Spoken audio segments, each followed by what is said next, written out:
Welcome to Season 3 of the Knack for Business podcast. Over 200 episodes strong, we're here to ignite your entrepreneurial spirit with fresh insights, networking gems, and creative strategies that elevate your game. Are you ready to discover what your Knack for Business truly is? Today's topic is Surviving Business, a serial entrepreneur's journey through adversity.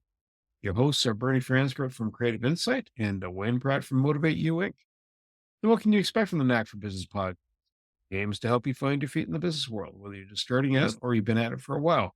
We have something for everyone. In each episode, we dive deep into a particular area of business and explore the ins and outs of that subject. We interview guests that are experts in their field who share their success stories and their experiences. They offer practical tips and advice. Our guest today is James McKenzie from Pure Colo. James is a serial entrepreneur who's founded or co-founded more than half a dozen multi-million-dollar companies since 2010 across multiple sectors, and receiving a multiple Best of Business, Fastest Growing Company, and Bootstrap Awards. Among these projects, he was a CEO of Granite Networks, acquired by Rogers Communications in 2013, interim CEO of Rock Garden Medicinals, acquired by Oxley Cannabis Group in 2017, and currently serves as CEO of Pure Colo, focusing on space and power for commercial entities to survive power failures and redundancy, and the CEO of Psychometrics, helping companies better understand their human capital. He is a member of Mensa and has been awarded the recipient of the Ottawa Chamber of Commerce Top 40 Under 40 Award. He's a dedicated husband and father of 8 kids and 1 grandkid. He is legitimately 6'7". James, welcome. And what's your favorite quote or saying, sir? My favorite quote. So this has a bit of a background to it, but it's, if you've ever seen the TV show The Office, there's one quote that he has as he's starting up one of his businesses, Michael Scott being the goofball he is. You miss 100% of the shots you don't take, by Wayne Gretzky, by Michael Scott. It's funny because I've watched that show through the past many years. I've watched it over and over again. I've watched it through startups. I've watched it through adversity. Watched the whole series with my son, who was having some struggles through COVID and with eating. And it made me laugh how you'd watch this ridiculous episode with a bunch of people acting completely nonsensically. And all of a sudden, in the middle of it, there's this core of truth and reason and almost like a feeling of gratitude I get saying, wow, that's actually real in the middle of all the silliness. That one, of course, that quote, it's 100% true. You can't succeed if you don't try. Absolutely. Participating, first off, what is Survivor Ottawa? Tell us about what that background is. Sure. It's a bit new to me. And what's your perspective on business challenges? Survivor Ottawa is a live role-playing game that was led by a friend of mine who was the director. His brainchild of wanting to bring this to reality, do a Survivor version here in Ottawa. And we did it at the beginning of August. And it was funny. We chatted amongst ourselves quite a bit since then. Every single one of us has walked away thinking, there's no way this was just a 3-day experience. This must have been 3 weeks. It sometimes felt like 3 months. That idea that when you're trapped in business, when you're struggling, dealing with the business problem, when you're kind of chasing the dream, you can lose track of time real quick. But what I found is that there's also that feeling of having every moment watched. They did a really good job. At one point, I think there were 7 cameras in play, including a drone and like body cam footage and things like that. Really went out trying to make a good product, a good dramatical product with storylines and solid challenges and surprises. And really impressed. And it reminded me, sometimes when you go networking, when you go to one of those networking events, one of the biggest ones in the Ottawa area is Tech Tuesday. And it's known for 300, 400, 500 people attending sometimes, and just really having a lot of people and a lot of conversations and even a lot of diversity from where those people are coming from. You'll have a legit investor next to, someone from the press, maybe the Ottawa Business Journal, next to one of the founders maybe of Kinaxis or something like that. Huge range. And then you'll have a startup or a student who's just trying to figure out what they want to do. Frontline employee working in a call center, a coder developer who's just, well, who's down the street and I may as well just go because my bus doesn't come for another hour. But it's such a range of people. And I've gotten that feeling there too, of feeling like there's always someone watching and looking over your shoulder. Oh, yeah, there's a conversation. Oh, that's the one I got to get into because that could be really interesting. But I'm here engaged with somebody right now, and I have to keep that conversation going too. Managing all that, all those conversations, all that drama, and sometimes the intrigue of why is that person talking with that other person? They're a potential customer. Is that my competitor? No, it's not. Okay, good. Can I get in on that kind of idea? And similarly, in the Survivor experience, absolutely, there were times where a young gentleman came up and said, almost in the middle of one of the challenges, near the end of one of the challenges, he just whispered it in my ear. I got to talk to you. And I'm like, okay, oh boy, the game is on. And we went back and we challenged ourselves and like, how far can I stretch my word? How far can I stretch my character? How much can we pivot at this moment in time? It was just such a fascinating experience. As far as Survivor, the notion of the CBS TV show, look, that's hardcore. Those guys, they're barely given food. Some seasons they were given a bag of rice, and of course, someone would have a temper tantrum and dump some of it out. And other times they would just literally starve because somebody's gluten free or can't eat any of the fruit or anything like that. And it's just huge challenge. This was not that. This was much safer. It was much tamer. This was in the Ottawa area, but we got to have tents. I brought a little water boiler so I could get these, the Mountain Equipment Co-op bags of food. And I thought, I'm going to be totally rocking. I didn't eat half the food. There was so much, there was a lot of heat. It hit 40 degrees Celsius when we were out there. And there was absolutely a lot of stress. There were moments where we would do a competition, sit down, and we would have an hour. And then if you lost, go vote. If you didn't, I wonder what they're going to do. I wonder what we should do next. I wonder what's going to happen next and stuff like that. And honestly, it was a challenge even just remembering to drink water. But when you think about that wilderness when you're building a business, there's a lot of similarities there, I found. Not knowing, geez, where's my next customer contract coming from? Okay, I got to do something. I can't just sit here. I have to take an active role trying to figure out what am I going to do? What am I going to make with this? And there was that feeling that a number of us had run into. What are we going to do? How am I going to make this work out for me and for my group and for me within the group? So I've been to Tech Tuesday, and I know what you speak when you're walking up, and as you walk onto the premises, someone's walking beside you, and you go, "Hey, my name is, your name is, and what do you do?" And I ended up talking to a chemical engineer, and we just had a conversation. And it goes into what I do as in the creative insight. I introduce people going, you've got this, and that person needs that. Yeah. Yeah. yeah, And you have no idea who's in the room, right? Some yeah, you can tell by their manner and attire, but it doesn't mean that's a guaranteed result. yeah, totally agreed. And you never know who's going to be in that room before you get there, but you still have to put one foot in front of the other and try it out. You still have to go there. It's a sacrifice. It can seem like a sacrifice. It can seem like you're putting yourself out, but I try, and I'm not, maybe not always successful, but I try to look at it as an investment. I'm going to go spend this next hour as wisely as I can, make it as profitable for my business as I can, to look for an opportunity to find a client. Can I find a champion? Can I find someone I can bounce an idea off of? Can I have a couple good conversations there that will make that time feel well spent? James, in your bio, you're listed as a serial entrepreneur, and Mhm. I like that. That's all I could think of was shredded wheat. But can you tell me about your first adventure? My very first adventure as a foolish, I think, 14-year-old boy in my backyard folding origami and trying to sell it at the local park, but I don't think that counts. The next one. And then I had a relatively safe job, working for a company called Magma, which was acquired by Primus. I was in tech support. I was focused specifically on the data center group. So big apartment buildings full of computers and generator systems and electrical systems and air conditioning and lots of cables and lots of noise coming from lots and lots of servers.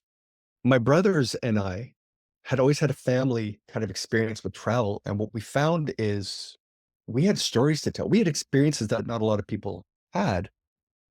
And on my oldest brother's bachelor party trip, we flew to Paris together and then rented a car. We drove down through Bordeaux and had a glass of Bordeaux and went to Pamplona. We ran with the bulls. We went across the Pyrenees, up through Andorra, around France, through Italy, touched our toe into Switzerland, and then back to Paris.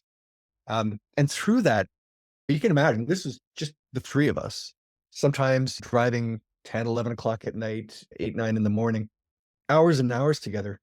And we started chatting. What we started chatting about is we got lots of stories. My buddy was asking me about this, and this is what I told him. If you're going to go to Belgium, you have to do this. If you're going to go to France, you have to do this. Why don't we do a website? So that was the first one. It ended up being a website called World Travel Tips. And it did pretty well. We got picked up, and I'm dating it to a certain extent, but we got picked up by USA Today. We got picked up by Netscape and put on their front page, which was pretty cool. And I'm annoyed because through the course of time, I had a screenshot of our website on Netscape's URL, and I've lost it, which is too bad. But that was really just a website, a bunch of content. We added some cool coding, did some neat stuff to it. Customer engagement, user engagement, grabbing and scraping data for live weather and currency exchange and things like that in news feeds. We ended up, when the iPhone came out and Apple built its new app store at the time, we thought maybe we could build an app and take that content and turn it into an app. So we did. And that was, for a while, it was pretty cool. And I would call it beer money. The money from the ads from the website and from the sales from the app, we were getting like $50, $100 a month each kind of things. It's not too shabby. And then one day my internet died because I was hosting the website in my basement.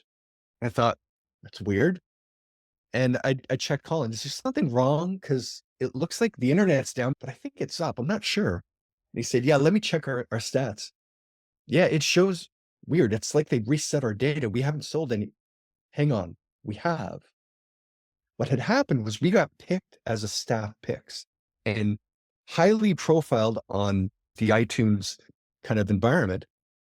And suddenly we had sold like, I don't know, $5,000, $10,000 in one day. And the traffic was flooding the network, and everyone was trying to hit the site and learn more about it and downloading the app and the system, and holy smokes. No, it dropped really quickly. It was like 5,000 the next day, 2,500 the day after, 1,000 the next day, 500 to settle back down. But for that moment, it was that realization that, wow, we had a couple neat things happen there.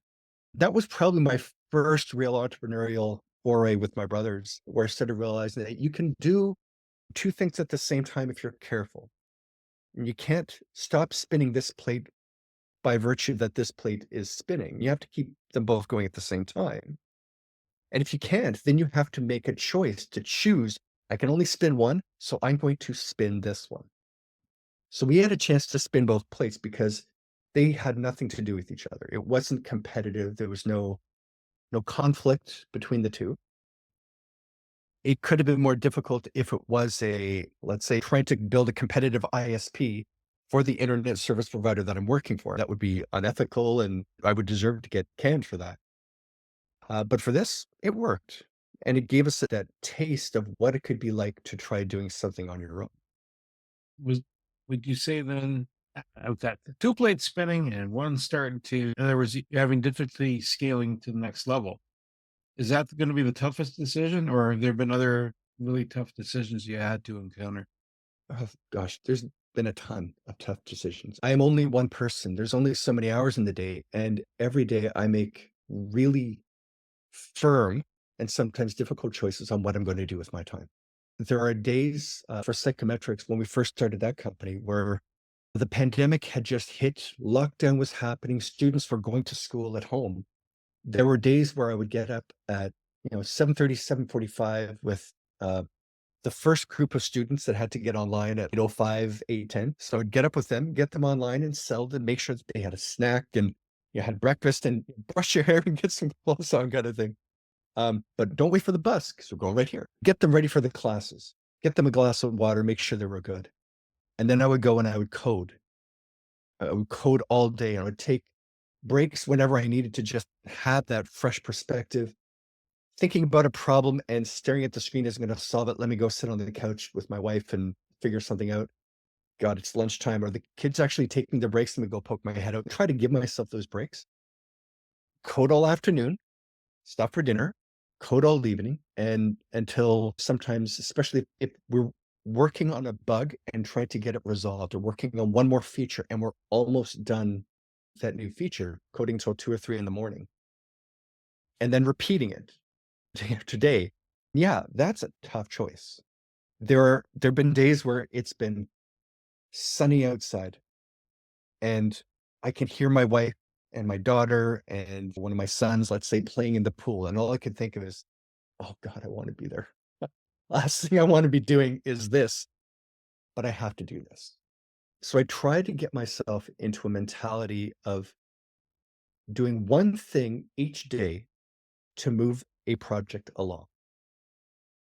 And that makes it very simple, measurable, attainable, realistic, time bound, the SMART attributes for a goal. It makes it very manageable. And rather than trying to say, I got to eat a dinosaur, I'm just going to eat a dinosaur one bite at a time. So one thing each day to move it along. It gets challenging when working on multiple startups at the same time, where you're doing multiple things each day to move multiple companies along. But it takes dedication, and I do a lot of time management and a lot of calendaring and a lot of internal priority setting.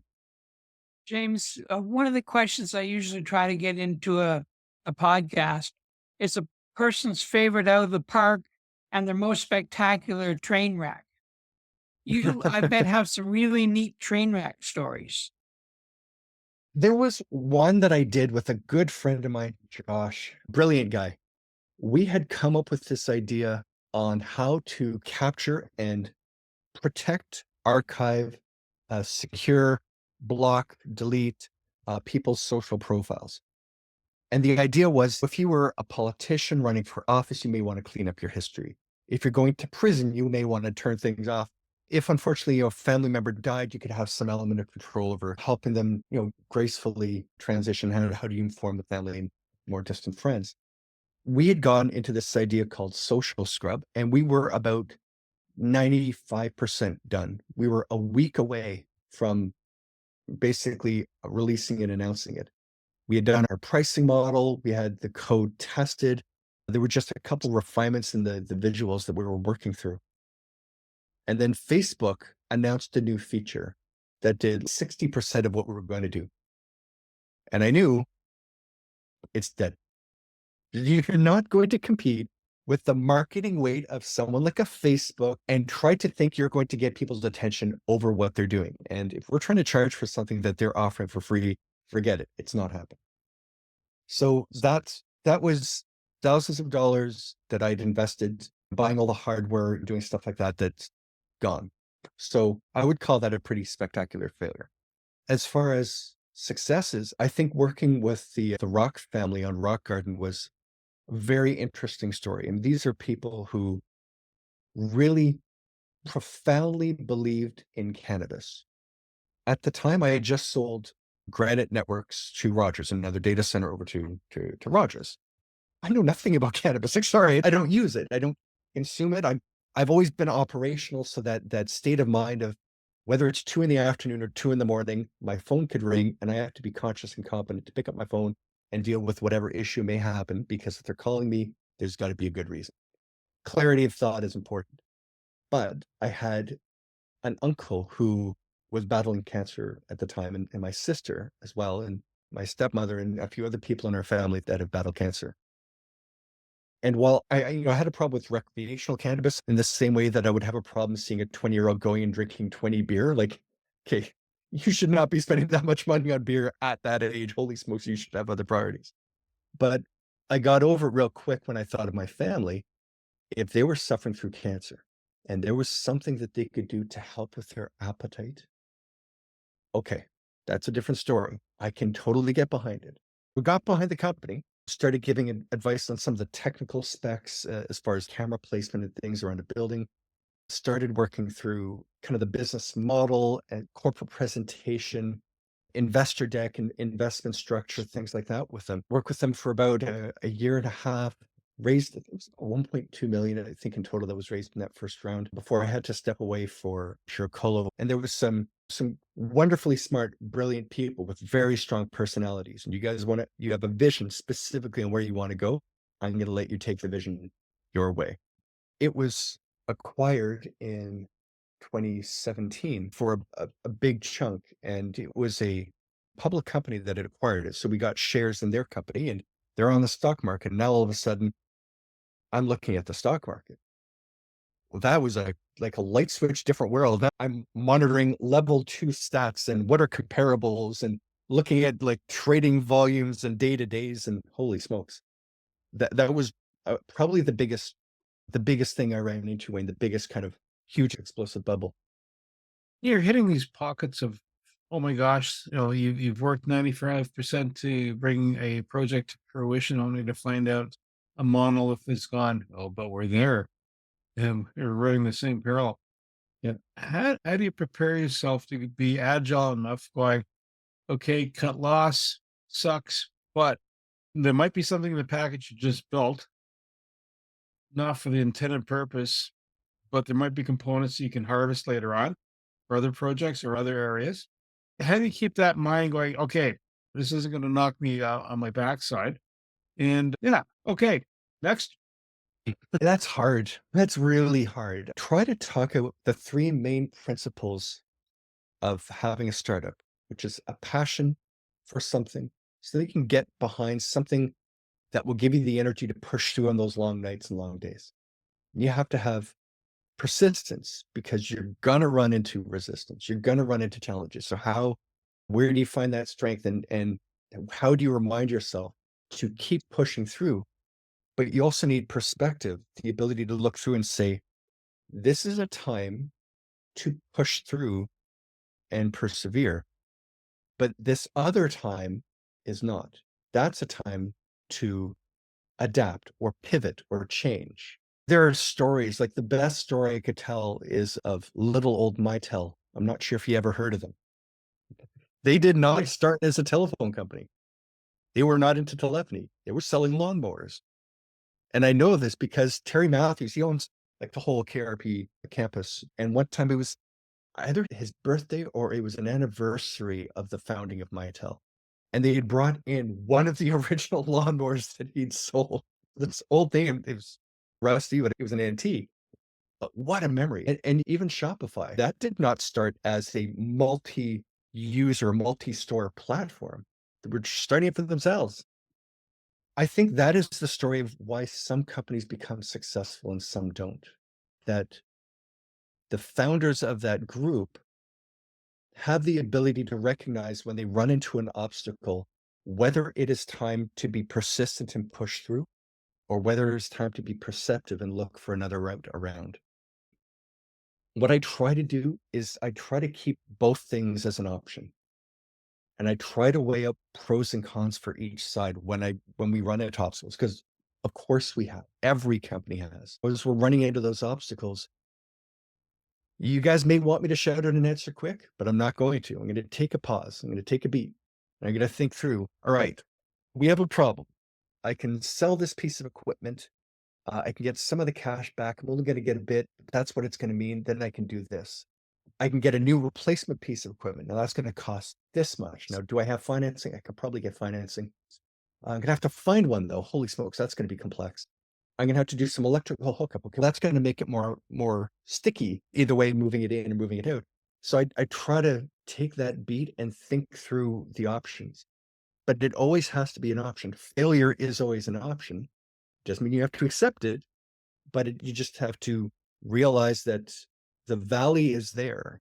You want to keep staying on the mountain range, but the problem of a mountain is you got a valley on either side. So I try to keep myself humble and I try not to lie to myself about how pure and beautiful and magical something is. I got to stay realistic and say, okay, what are our options with this problem? What are the pros and cons for each option? I will talk about it with the management team, and that's why having a strong team around that you're not all just agreeing blindly with each other, but you can do some practical, pragmatic communication, test each other a little bit, and know as you're testing, it's not a personal attack. I'm not trying to flag you or sass you in front of the rest of the team, but what do we think of this? And what do we think of that? And if you can have a good team with you, great. A lot of startups are solo entrepreneurs doing something on their own, just bringing in, a little bit of help as contractors when they need it. But sometimes you're starting a project immediately with a team of 3 or 4 people or more. You've seen more of a gamut than most. And you even mentioned the word telephony, which isn't a word that every 60-year-old knows. We have masterminds, we have podcasts, we have coaching, we have the internet. How does the entrepreneur face a crisis, either go beyond silence into wisdom? How do they navigate the noise versus sound to stay current and up to speed? Look, that's a tough one. And it's a personal one for me because I know a lot of entrepreneurs, of course, and I've seen some friends that were in the entrepreneurial space that ran aground so harshly in terms that could only be understood by them, and it cost them their lives. So that's a real bloody motivator. If there's a bigger, better motivator than that, I can't imagine what that could be. It's one of the reasons we did psychometrics is trying to understand that everybody has different potentials. And it doesn't mean somebody's better than someone else. They're just different. So trying to have an understanding of the strengths of the people in your team gives you a lot of visibility over what your capabilities are. And there's nothing wrong with saying that you can't do something. I know there are things I'm pretty darn good at. Spinning multiple plates at the same time, pure execution, let's get things done, bang. Give it to me, I'll take care of it. Documentation, oh my God, I hate it. It's just, if it's possible to run faster from that burning building of an opportunity, that would be me. But sometimes, look, it's a necessary part. How are you going to improve a business if you don't document the processes by which your business runs? Okay, so it's a necessary part of it. So I try to bend with it, but I think that same perspective applies to everybody. That it's okay to say maybe this is too difficult, and I can get help to do this, or I can give my idea to someone else and have them do it, or I can decide, you know what, I'm not going to do that idea. I have walked away from ideas on the table, as I mentioned with Social Scrub. There's been 1 or 2 others where I just know this is not something I'm going to do. There's another podcaster who has started a new podcast focused specifically on spare ideas. That a serial entrepreneur or someone has an idea they're never going to pursue, and they talk about it on the table. They give it up to the world, and they even talk through how would you execute it? What are the pros and cons? What if you did it this way? And they talk through that problem. So it's a fascinating experience. So to get that ability to grow, I think first you need to understand and acknowledge where your strengths and weaknesses are. I found as we did psychometrics and we had people, family and friends and stuff take these tests, there's an IQ component, there's a personality component, there's a character trait component. I found even just going through that experience, I became more self-aware of what I was doing and how I was doing it. And I was more aware of my strengths and weaknesses, and I was more willing to ask for help when something was clearly a weakness is documented. I had less resistance less internal resistance to you asking for help on it. And if I had a strength, I was more willing to offer my help to somebody else because I know this is a strength I have. Let me offer it to you. Even I think just that experience, if people were to go through that, I think it could take them a really long way. The other option or options, and there are several, I think there's too many times that people don't talk and they try to grit something out on their own. I think getting a mentor or an advisor, a coach, local business leader or friend or family member that you can just talk through about it. Um, Obviously with some understanding and concept, like I love my 10-year-old daughter. She's a sweetheart. She's not going to appreciate the complexities of discussing um, corporate asset sale versus a share purchase agreement. All due respect, I love you. Maybe she could. Who knows? Have you asked her? I have. Let's just assume you need a couple years of legal training. But being able to talk with my wife, it became a natural course of the day and the week to sit there and say, so what do you think? Because she's a brilliant person and she has a background in sales and in computer software. Having a conversation with someone that understands it far better than the average person and knowing that this is the person you trust your life with, okay, probably nobody better to. So being able to talk about it, being able to have that sounding board, I think is super important to try to get through that growth. You've touched on, you said Netscape, My said condolences. Mitel. I remember that. And actually, Netscape versus what followed it immediately afterwards. But life goes on. That's part of the evolution of things going on. Mhm. What are and you've touched on it already too, when you're talking about having a chat with somebody, don't isolate yourself. Mhm. What are the key principles that have helped you build out these multi-million dollar businesses to help them evolve? There must be some touch points in you going, this has to happen, this has to happen. Yeah. Not necessarily the value share versus a capital share versus pull my finger and see what happens next. Yeah, I would say my brother plays the guitar. My other brother sings. My brother plays guitar. At his peak, he was a phenomenal guitarist, playing Eddie Van Halen and Steve Vai kind of quality solos. We wrote a lot of original music, and he wrote the solos, and these were like some of them quite melodic, really creative, and then some fancy techie parts in there, but you get the idea. Yeah. I never could. I played bass. It's not really my job to go have bass solos. I'm not Billy Sheehan or anything crazy, but I hold the groove and the fundamental and play a little bit with the music lines together, but kept it simple. What that put me in is as a mindset is the pattern recognition. And some people are really good at being creative and come up with an idea out of the air. And some people are good at seeing a pattern of what to do with that idea. I'm probably more of the latter than the former. What I saw as I started going through some of these businesses and going through the second or third is that there was a pattern that each startup would go through in order to become successful. Ideation, planning, execution, scaling, and maturation. So 5 steps. The ideation is the pure, okay, I have a bunch of music instruments. I want to put them on a wall. How would I want them to look? How close to the wall would I want them to be? I mean, what would let the light in? What would look cool? How would the strings be impacted? Like thinking about that problem from a couple different ways. The planning is, okay, I've got my idea now. Now, what are the things I need to do to take that plan? If I want to make the thing, what thickness of metal should be used? How much would it cost? I can just call someone or do some research. How much would it cost to make one of those things? Okay, let me do an Excel spreadsheet. How many of those things would I have to sell in order to make this much money as a goal or to pay for salaries? What about marketing? What about shipping costs? Put all those numbers in there and really try to plan out 2-3 years of what that business could look like and all the little kind of pieces inside. I can't do it all myself. I need someone that understands metal. Okay.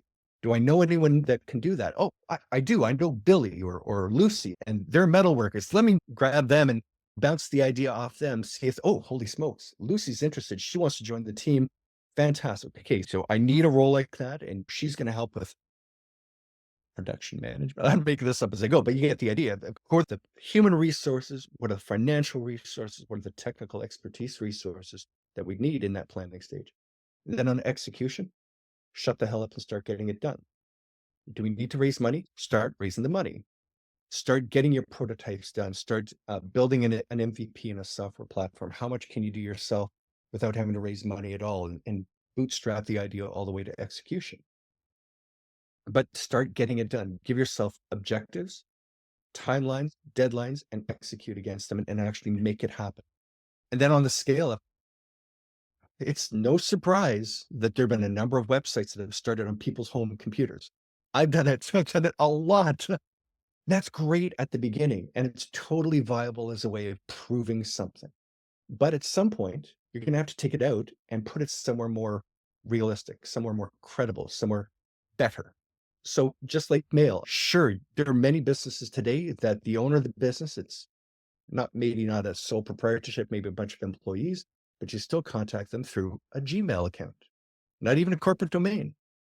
But as they get to that certain size or stage, they probably want to start thinking about getting a domain, getting maybe Google Mail attached to it, have a bit more of a corporate perspective that gives us a bit more cachet. We get an extra 5 or 10% customers because we look a little more professional, and that more than easily pays for the Googles. Go get her done. But scale up the business to be able to handle more capacity. You brought on Lucy to manage your production. Great. How many more Lucys do you need, or how many people need to work with Lucy to handle 1,000 units next month and 5,000 units the next month after that? And then at the maturation side, really that's the last stage. Okay, so you've hit some major tranches. Now, are you really the right leader? You brought somebody on as an entrepreneur along with you, but they may not be the right person, the right skill sets to carry that business to the next degree, to the next level. What about, do your management teams have enough experience, not just in the subject matter expertise area, but in the actually getting their job done as efficiently and effectively as possible? You're focusing more on margin efficiency, not just growth of top line revenue, because you are, but also the margin efficiency underneath that. How efficiently can you run that business now that you're mature? So those 5 steps I've tried to go through with all of my startups, because it's the least risky way I found to do it. Because if I drop an idea during ideation, all I'm out is like a cup of tea or a cup of beer. There's nothing. If I drop it during planning, maybe I spent more time on it, but we're talking about hours, not money. It's an Excel spreadsheet. It's maybe a couple of conversations, a couple more coffees with people. But again, there's no cost. If you can take an idea all the way up until you're ready for execution, you haven't spent a dime. And now you can start spending your money wisely instead of spuriously. Spurious. That is the word I haven't heard in a podcast in a while. My apologies. I liked. I was telling you, like, something that interests me is I find you incredibly refreshing. And I'll tell you why. There is, I would say, an American mythos to the entrepreneur. It's the lone man, and in the mythos, it's always a man on the horseback, in the dark, in the sunset. The Wild West. And you sound very tribe-centric. And my question, the deliverable part of my question is, you have innovation and you have focus, and they seem to compete. And we've seen both blow up. Where do you find that sweet spot between overly innovative and delivering nothing and so much focus you don't know your house is on fire? There's, psychologically speaking, when you take the population, there is this continuum of interest in things and interest in people. And everybody gets mapped along that continuum. And this is, I'm certainly not going to say I'm innovating this. This is a truism in psychology for the past 50 years. And it's been tested cross-culturally stable around the world. In fact, they even say that the only difference between men and women is that men tend to be a little more interested in things and women tend to be a little more interested in people. but not like 90% more interested. Only so much that if you were to take a random person out of the population and guess, and they were a man, you'd be right maybe 60% of the time. So you're not even talking about like big shifts. Now, that's in the middle of this wonderful bell curve where most people sit. When you get out to the extremes, the people who are really good at dealing with people, probably most of them are going to be women. And if you're dealing with the people who are most interested in things, you're probably dealing with men. And again, probably you're looking at massive populations. We don't have to have a debate over how would you overlay 1 million people onto it. Talk to the psychologists. They're the ones with the data and the subject matter expertise on that. What I try to look at is accepting if there's a subject matter expert, they're probably going to be on that side, especially if you're a coder. If you're a developer, I've known some brilliant developers that have made magic happen in code. And I thought it was, a pretty smart guy, smarter than the average bear. I would look at their code and I would go, holy smokes, this is genius. Wow. Now, it doesn't mean that you could drop them in front of an investor and expect them to do a great investor presentation and represent the interests of all the companies. And by the way, did you remember to convince that person to give money or whatever they have to do? Look, that's probably not reasonable to expect somebody to be great at everything. So that's why I do tend to be more tribally focused, because I can have some people that are really good at things and some other people that are really good at people. And then we're all on the same team. I'm going to face this way back to back with you. I'm going to fight off the people. You're going to face back to back with me. You're going to fight off the computer and we're going to get the job done. When it comes to that focus, yeah, you do definitely or can run into being so focused on a deadline that you're shipping something that sucks. And the other end of that spectrum is being so focused on perfection that you never ship anything. I try to keep thinking of Steve Jobs in the back of my head. And this is harsh because he was one of those people that was better at things earlier in his career and later modulated more and became really good, amazing presenter in front of a crowd, like the best public presenter. Real coders ship. So that balance I try to take with psychometrics, for example. I sit with my team and we review a list of priorities and everything gets put on the list. And then we weigh it. Actually, I'm lying. Technically, we measure each first. How long is this going to take? How much effort's involved? Is this easy effort or is it really difficult, knock your head against the wall effort? Is this revenue impacting? Is this a feature somebody specifically asked for? Is there some other driver there that's going to make this a priority? And then we weigh everything and we prioritize it. So sometimes that's going to mean that we're going to have a 4-week project that's prioritized number one on top of some lower priority things, but we're maybe a couple of days that you can knock off some stuff real quick. And then sometimes that'll switch around. You get the big thing done and you have a bunch of little thing, bang. And there's another big thing waiting to be done. It's a great feature. People can be interested in it, but we don't have enough customers asking for it. There's no revenue impact, that kind of idea. Having that in a central spreadsheet and reviewing it together as a team with the development team and the sales and marketing team, so that we all are speaking the same language and we come to consensus. And that means it may not be necessarily what I would do. It also may not necessarily be what they would do, but it's where we're going to meet in the middle and agree, this is it. And then that is what we action. Now, the risk is if you don't have that full buy-in, somebody says, yeah, I don't care. I'm going to do my own thing anyways, and ignore the priority and go off and spend 4 weeks building XYZ, which that was a great feature, but we didn't get anything sold and nobody asked for it. And you spent a lot of time and a lot of money building stuff that nobody asked for. So, I mean, you can do that, but that's a big capital R risk, because at some point you're going to have to be held account. If anything goes wrong, that's going to fall down. If the company is about to go bankrupt and they look and they say, why did we go bankrupt? Because we spent 12 months developing new features instead of selling. That's not good. So who's responsible for that? And who set the priorities? I set the priorities. Okay, did people follow it? Nope. Okay, so now we know where the problem is. Why didn't you follow it? Because we believed in this other thing too much. Oh boy. So that's a struggle. And that is, I would say, class one leadership struggle, is trying to balance those priorities together and keep people together on that consensus. Psychometrics and pure cola. There's two different things. Okay? One is understand your strengths and weaknesses and your interrelationships, your skill sets. Are you good at stringing numbers together? Or are you really good at stringing thoughts, etc.? And pure cola is something a little more unique. What's that?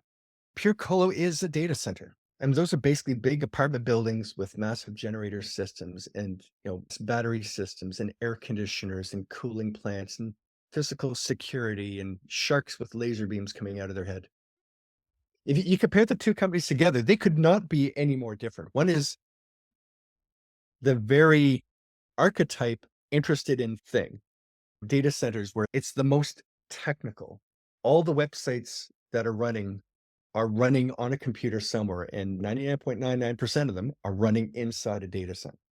So when you're checking your email, that's coming off of a server in a data center. When you're exploring your network, when you're working from home, you're probably connecting back through a data center to your corporate headquarters or whatever. So huge thing. The other side, hugely, very much on people and how people interact and understanding the fractional strengths and weaknesses of individuals and understanding it's okay to have weaknesses, just like it's okay to have strengths, and how people can collaborate together more effectively to produce a better and stronger culture and a more effective team environment. They're completely different. It was a fluke that it happened. I'll be honest. And this is public knowledge, so I can share it. Pure Cola was going to get acquired in 2020. It was a publicly traded company, so we had to do all the negotiations. We had to press release it out, and we had to wait a month before anything happened just to give the market time to respond. And then this little thing happened in March of 2020. I'm not sure if, oh yeah, COVID. And that froze the financial markets, which stopped their ability to do the raise that they wanted to do to get the money to acquire a company. But for that time, we thought it was done. The sheets were signed, the agreements were signed. It was about as done a deal as a conditional deal could be. We never stopped running the company, so we kept working on the sales side and the operations side. We found a customer that doubled our revenue. Fantastic. The company's worth twice as much now. I'm not going to sell it for the same price as before because we're more valuable. We're demonstrably more valuable. But for that interim period of time, I thought I was going to be out of a job. So came up with the idea to do psychometrics, figuring let's try to give something back. If we're coaching people, if you're talking to investors and investors say, we invest into teams. Do you really? Like, if you invest into a good corporate structure, you can talk to a lawyer and get advice. If you invest into a good business model, you can get an accountant or a financial person to go through the math and check the numbers. But if you're investing into teams, what's the hypothesis for that? Like, where's the data that drives that decision? So that's where kind of the genesis of that idea came from, and it's flourished and it's gone around the world. Wow. Terrifying. It's funny. We have a fairly broad group of listeners. And thanks to Bernie, it's broader than you can even imagine. But that's another story. If you had advice for entrepreneurs, and you may not be able to pick an avatar in your mind of what an entrepreneur looks like every time, but what are two or three keys that you would give an entrepreneur starting out to focus on? The first is something more internally focused. You're more capable than you think. And that's just generally advice to give to everybody. Most of us have negative self narratives that push us down, that beat us up. I face some of that, the idea of imposter syndrome, I face all the time. So first thing message I would give is you're more capable than you think. The second is you have more support than you think. So there will always be people like me, people like you, people like your family that you can sit and talk to and share and reach out and say, I'm having a hard time, or I'm having an idea, but I don't know if it's a dumb idea, and to talk things through. And the third is to try. The I had a friend, he belongs to a social club that I belong to, and he reached out to me one day saying, "Hey, let's go on a boat." And I thought, that's a weird request. I'm on a boat. I'm supposed to be working right now. Okay, I'll try. Different experience, not something I normally do. Went out there, got on the boat, and it turns out there was another person in this same social club that was there, and we chatted, and it was 2 hours on the river. One of the best times I've had in the past while. It was great experience. There are that whole survivor experience. I'm 52 years old. Come on. I was 51.9 when we did the competition. But holy smokes, there were kids half my age there, decades younger than me. I had no business being there, but I said I would try. And I did it. And it certainly has become one of the most fulfilling experiences where I challenged myself to do something that I didn't know that I could do. And I did not embarrass myself or my kids. We had a lot of fun. The first episode came out last Sunday. I got to sit with the kids and watch it with them. Episodes come out every Sunday until mid-November, I think. So I know we're going to be looking forward to that watching routine every Sunday or Monday together. But it all came about because I stretched outside of my comfort zone a little bit and I tried. And the same thing works with everything, whether it's going to a networking event, whether it's having a conversation with a potential partner, whether it's, geez, I need to get a customer. I really don't like talking to customers, but I know I have to get them. How am I going to just pick up the phone, go to that networking event, send the email and try? So those are probably the three pieces of advice I would give. James, I have three more questions. One, do you have a book? The second, if you don't have one, when do you start writing it? Because I want one. And third, if you don't have a book and we still want to get a hold of you, how do we get a hold of you? I don't have a book, although I've been thinking about putting one together just because there's so many of these stories that are locked up and hidden. And when you start talking through, you realize kind of negative self-messaging there. Maybe it actually is interesting. Maybe there is some kernel of knowledge that will resonate with somebody and help. How do we get a hold of me? Probably the easiest is through LinkedIn. I never want to say necessarily one of the websites for the corporate websites because corporation has a best. But if you ever want to talk to me, I'm on LinkedIn. I want to say thank you to James McKenzie, my co-host Wayne Pratt, and you, the Knack for Business listeners. Hopefully you gained some insights and understanding on the evolution of a business working in a collaborative space. And reach out to James if you're in that ballpark and going, hang on, I've got an idea. And it might not be the spare one. The spare one might be in the back pocket. To reach us, it's info@creativeinsight.com. That's info@KREATIVINSIGHT.com. And the website is creativeinsight.com. Wayne, and how can folks reach you, sir? Best way is my website, motivateyou.ca, MOTIVE, the numeral 8, the letter U.ca, and my email is wayne@motivateyou.ca. If you would like to be a guest on this podcast and share your knowledge, let us know. We would also appreciate your feedback on the content or format. Check the show notes for more details. For these podcasts, we like to acknowledge the support and thanks to the following people. Carl Richards from Podcast Solutions Made Simple, a renowned podcast expert. Fred Crouch, who is the Property Wizard podcaster, where Bernie is a co-host. Jovan Strika from At Hive, a co-working space that is more than just a space. Then Melanie Weber, Bernie's invaluable business partner, and Wayne Pratt from Motivate You Inc., who serves as both a coach and co-host of these podcasts. Disclaimer: Please note that the NAC for Business podcast episodes are meant solely for educational and general informational purposes.